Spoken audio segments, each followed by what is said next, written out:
Hey, so this is probably the creepiest thing that's ever happened to me, and it still messes with my head when I think about it.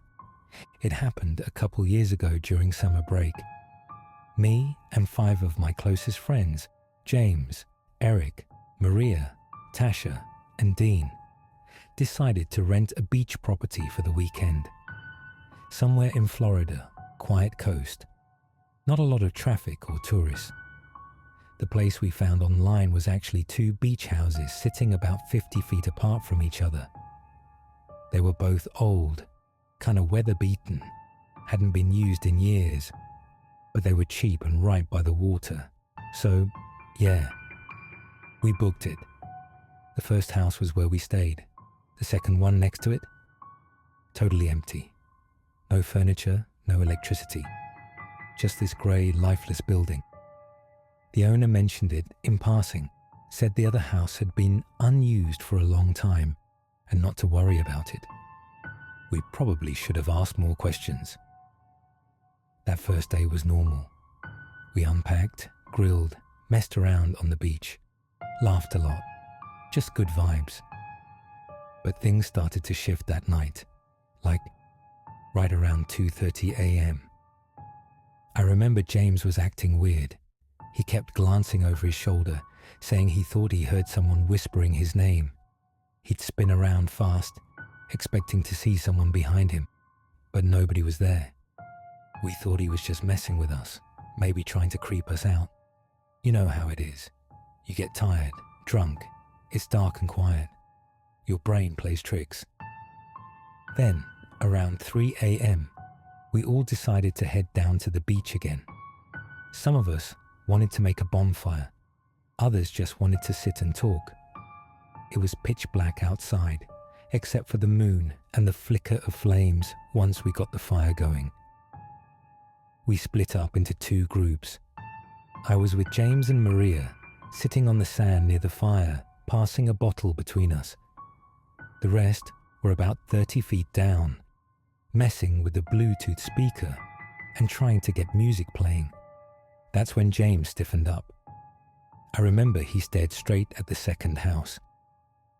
"I saw someone in there," he said. I turned to look, and for a second, I thought I saw something too, like movement behind the windows, a shadow walking slowly from one room to another. We assumed maybe Tasha or Eric had gone inside to explore or something, but when we called over to them, they were both right there on the beach. That's when James looked at me and said, "No, man, there's someone in that house." We decided to check it out. It wasn't like we were expecting a ghost or anything. We thought maybe someone broke in or some animal got inside.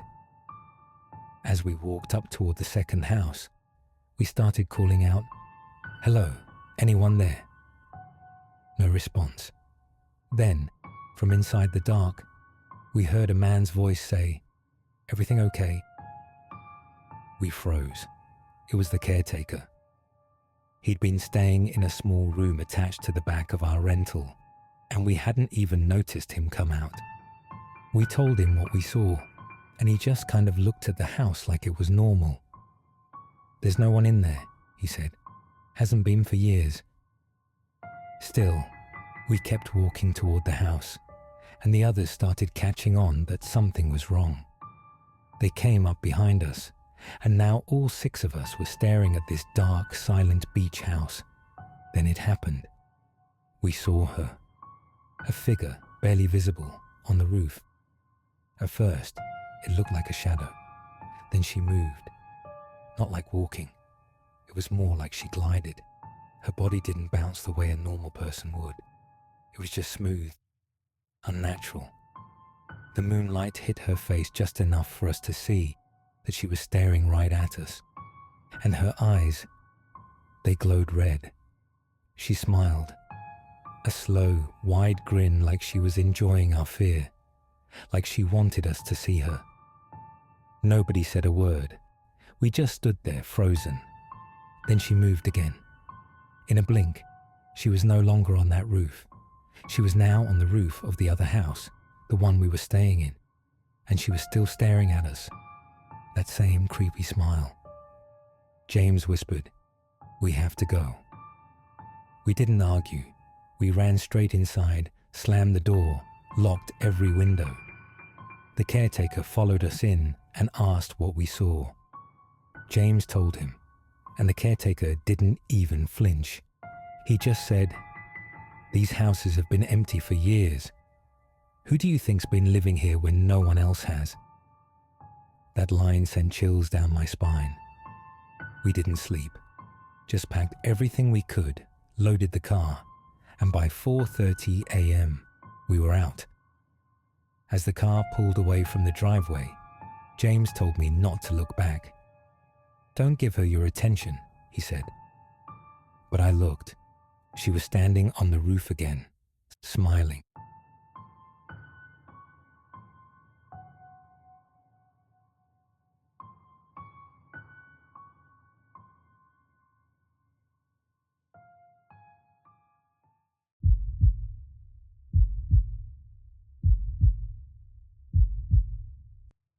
Hey, so, this one's been sitting with me for a long time.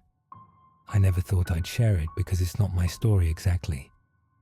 It happened to a friend of mine from work, but what happened to him?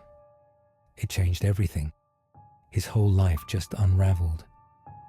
I still remember the look on his face the day he told me everything. Let me back up. My buddy Nathan. We worked together at this marketing firm in the city.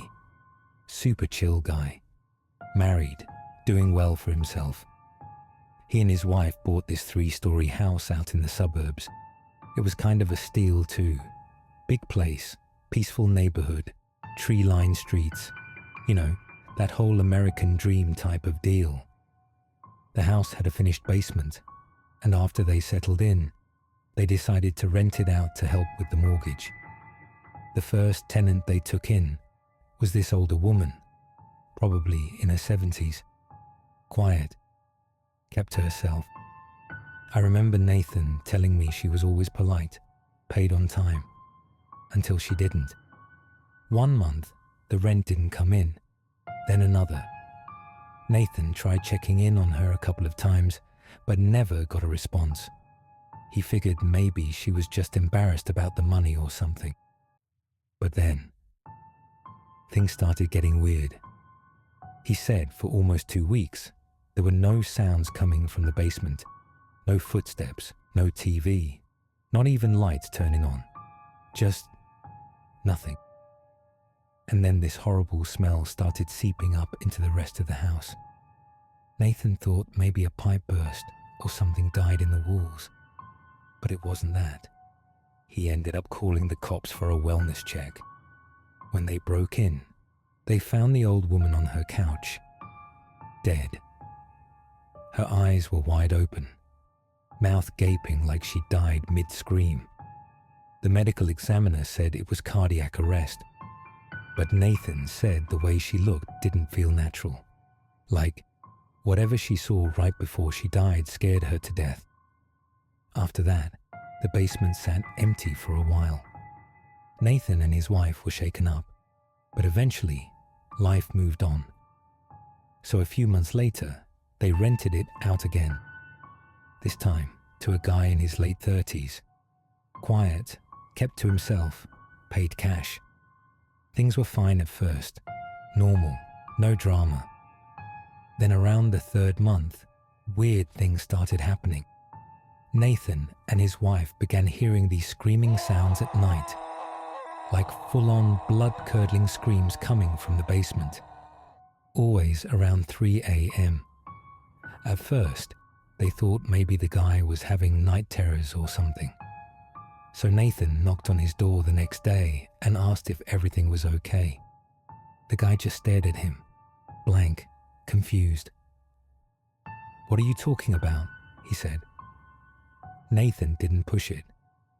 But a few nights later, the screaming happened again. Same time, same intensity. So they called the police this time, especially with what happened before. They weren't taking chances. When the cops showed up, Nathan met them outside and explained everything. They knocked on the basement door, and the guy answered, looking like he'd just woken up, eyes all puffy, wearing pajama pants, yawning. "Mind if we take a look around?" one of the officers asked. "Yeah, go ahead," the tenant replied. As the cop stepped inside, Nathan stayed at the door. And as the officers started walking deeper into the unit, the tenant leaned in close to Nathan and whispered, "I swear to you, it's not me. There's something else down there." Nathan told me he got chills hearing that. He didn't even know how to respond. He just kind of nodded and walked back upstairs. Anyway, the police didn't find anything unusual. No evidence of a struggle, no one hiding in the basement. So nothing came of it. After that, Nathan told the guy he might want to find a new place to live, just to be safe. The guy agreed. He packed up slowly over the next couple of weeks. Then, silence. No notice. No moving truck.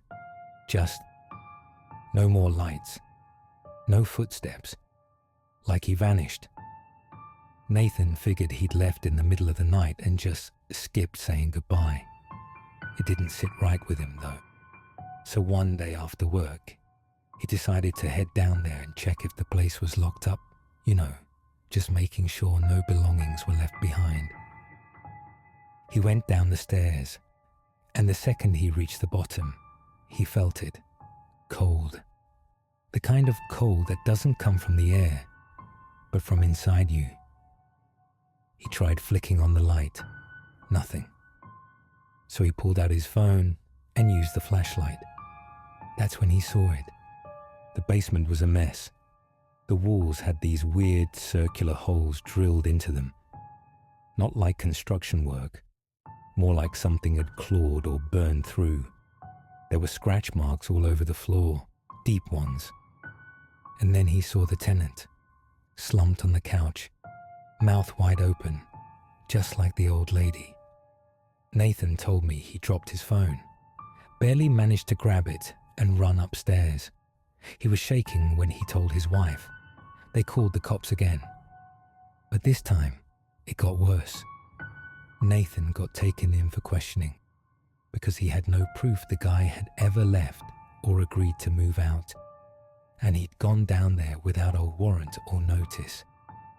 The cops were suspicious. They asked him why he went downstairs at all.